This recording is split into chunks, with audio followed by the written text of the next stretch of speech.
1 Kings 14. Ahijah's prophecy against Jeroboam. At that time Abijah son of Jeroboam became ill, and Jeroboam said to his wife, "Go, disguise yourself so you won't be recognized as the wife of Jeroboam. Then go to Shiloh. Ahijah, the prophet, is there, the one who told me I would be king over this people. Take 10 loaves of bread with you, some cakes, and a jar of honey, and go to him. He will tell you what will happen to the boy." So Jeroboam's wife did what he said, and went to Ahijah's house in Shiloh. Now Ahijah could not see. His sight was gone because of his age. But the Lord had told Ahijah, "Jeroboam's wife is coming to ask you about her son, for he is ill, and you are to give her such and such an answer. When she arrives, she will pretend to be someone else." So when Ahijah heard the sound of her footsteps at the door, he said, "Come in, wife of Jeroboam. Why this pretense?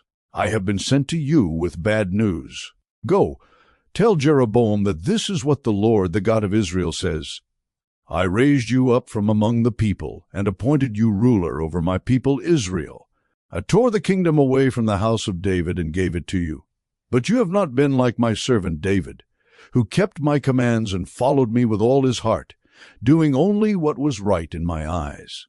You have done more evil than all who lived before you.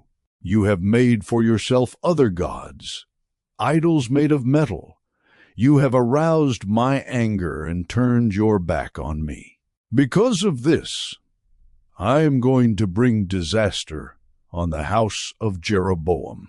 I will cut off from Jeroboam every last male in Israel, slave or free. I will burn up the house of Jeroboam as one burns dung, until it is all gone.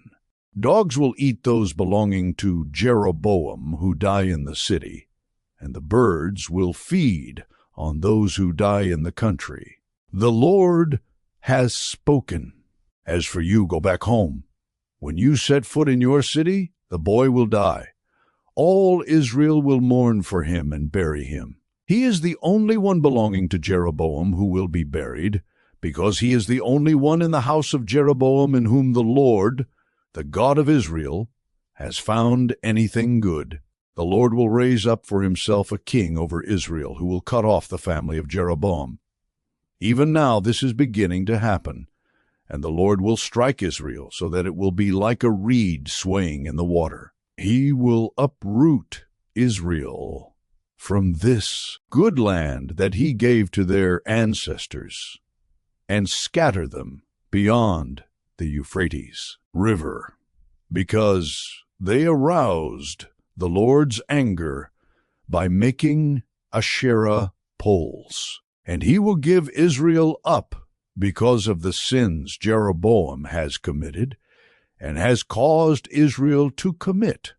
Then Jeroboam's wife got up and left and went to Tirzah. As soon as she stepped over the threshold of the house, the boy died. They buried him, and all Israel mourned for him, as the Lord had said through his servant, the prophet Ahijah.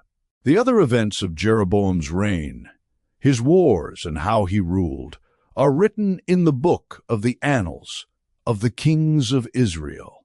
He reigned for 22 years, and then rested with his ancestors, and Nadab his son succeeded him as king. Rehoboam, king of Judah. Rehoboam, son of Solomon, was king in Judah. He was 41 years old when he became king, and he reigned 17 years in Jerusalem, the city the Lord had chosen out of all the tribes of Israel in which to put his name. His mother's name was Naamah. She was an Ammonite. Judah did evil in the eyes of the Lord.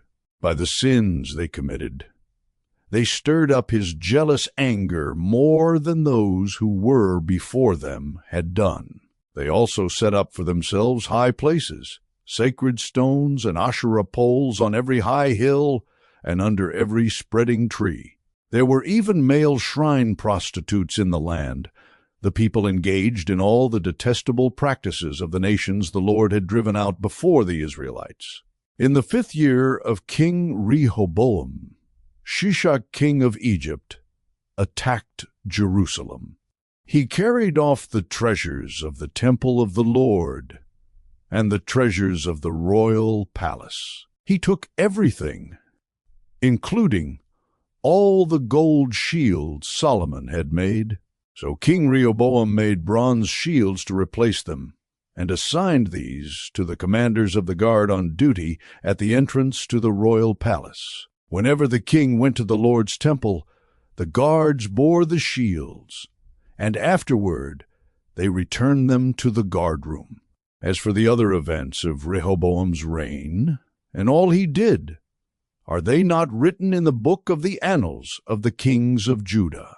There was continual warfare between Rehoboam and Jeroboam, and Rehoboam rested with his ancestors and was buried with them in the city of David. His mother's name was Naamah. She was an Ammonite, and Abijah his son succeeded him as king.